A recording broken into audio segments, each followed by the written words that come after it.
Giuseppe di Salvatore Maenza. Di Gesù fuste padre putativo, perché questa fu la volontà di Dio. A tia, vero uomo del rispetto, Dio ti affidò il suo figlio prediletto. Ti scegli per questo compito gravoso, per proteggere questo dono prezioso. I chiacchiere affrontaste da gente che maliziose facevano commente, sparlavano da Vergine Maria, perché suo figlio non apparteneva a tia. Ma tu non ti curasti di da gente e seguisti la volontà dell'Onnipotente.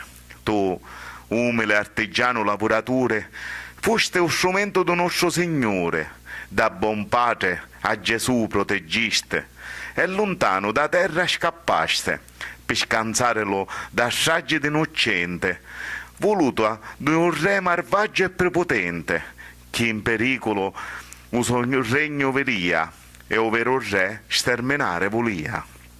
San Giuseppe salvò il figlio di Dio e a volontà dell'Altissimo compio. Maenza Salvatore.